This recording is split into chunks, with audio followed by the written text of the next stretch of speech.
இது பண்ணுறதுக்கு ஒரு குக்கர் ஹீட் பண்ணிவிட்டு இதில் கொஞ்சமாக நெய் சேர்த்துக்கிறேன். நெய் நல்லா காஞ்சதுக்கப்புறம் இதில் கொஞ்சமாக சீரகம் தாளிச்சுக்கலாம். சீரகம் நல்லா பொரிஞ்சதுக்கப்புறம் இது கூட கொஞ்சமாக பொடி பொடியாக நறுக்கி வச்ச வெங்காயத்தை சேர்த்து வதக்கிக்கலாம். இப்போ இது கூட கொஞ்சமாக தக்காளி சேர்த்துக்கிறேன். இதையும் வதக்கி விட்டுக்கலாம். இது கூட ஒரு பல் பூண்டு, ஒரு குட்டியான இஞ்சி துண்டும் மறக்காமல் சேர்த்துக்கோங்க. நான் இதில் காட்ட மறந்துட்டேன். இப்போ இது கூட 10 கருப்பு கொண்டக்கடலை எடுத்திருக்கேன். இது முத நாள் நைட்டே ஊற வச்சது. கருப்பு கொண்டக்கடலைக்கு பதிலாக நீங்கள் வெள்ளை கொண்டக்கடலையும் எடுத்துக்கலாம். பட் வெள்ளையில் இருக்கிறத விட கருப்பில் தான் அதிக அளவு இரும்பு சத்து இருக்குது. பட் ரெண்டுலேயுமே நிறைய ப்ரோட்டீன் இருக்குது. ஸோ குழந்தைங்களுக்கு நல்லா தசை வளர்ச்சி அதிகரித்து நல்லாவே வெயிட் கெயின் ஆவாங்க.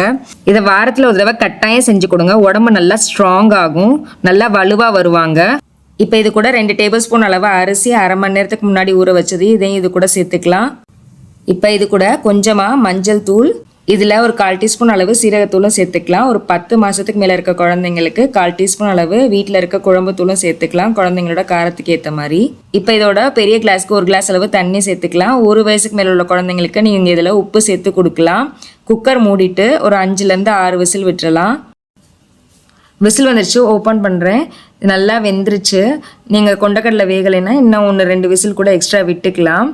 இதை இப்படியே மசிச்சுட்டு குழந்தைங்களுக்கு கொடுத்துக்கலாம். இந்த கொண்டக்கடலையோட தோலெல்லாம் எடுக்கணும்னு அவசியமே கிடையாது. அதில் நிறையா சத்து இருக்குது. கடலையில் தோல் எடுக்கணும்னு அவசியம் கிடையாது. தோல் எடுத்து கொடுக்காதீங்க. கடலையை நல்லா மசிச்சு விட்டுட்டு இப்படியே நீங்கள் குழந்தைங்களுக்கு தாராளமாக ஊட்டி விட்டுக்கலாம் வெது வெதுன்னு. இல்லை குழந்தைங்க கூழ் மாதிரி தான் சாப்பிடுவாங்க அப்படின்னா நீங்கள் மிக்சியில் கூட அரைச்சிட்டு கொடுத்துக்கலாம். குழந்தைங்களுக்கு என்ன மந்த்ல என்ன டெக்ஸ்டரில் கொடுக்கணும் அப்படின்னு நான் month by month food chart போட்டிருக்கேன். அதோட வீடியோஸ் எல்லாமே நீங்கள் பேபி ஃபுட் சார்ட் அப்படிங்கிற பிளேலிஸ்ட்டில் செக் பண்ணிக்கலாம். இது வந்து பேலன்ஸ்டாக இன்னும் ஹெல்த்தியாக இருக்கணும் அப்படின்னு நினச்சிங்கன்னா இது கூட கண்டிப்பாக ஒரு வெஜிடபிள் சேர்த்துக்கோங்க. கேரட்டோ, பரங்கிக்காயோ, பூசணிக்காயோ, குழந்தைக்கு என்ன காய் பிடிக்குமோ அந்த வெஜிடபிள் சேர்த்து செஞ்சு கொடுங்க. அப்படி இல்லைனாலும் தனியாக வெஜிடபிள் ஃபிங்கர் ஃபுட் மாதிரி கூட நீங்கள் கொடுத்துக்கலாம். பட் கண்டிப்பாக வெஜிடபிளும் 2 ஸ்பூன் தயிரும் நீங்கள் இது கூட சேர்த்துக்கலாம்.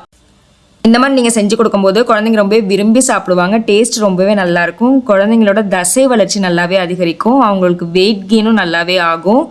அப்புறம் இதில் நிறைய இரும்பு சத்தும் இருக்குது. ஸோ குழந்தைங்களுக்கு ஹீமோக்ளோபின் நல்லா இன்க்ரீஸ் ஆகும். அயன் டிஃபிஷியன்சியே வராது. அயன் டிஃபிஷியன்சி இருந்தாலுமே சில குழந்தைங்க வெயிட் கெயின் ஆகாமல் இருப்பாங்க. ஸோ அந்த மாதிரி இருக்க குழந்தைங்களுக்கு நீங்கள் கண்டிப்பாக இதை செஞ்சு கொடுங்க.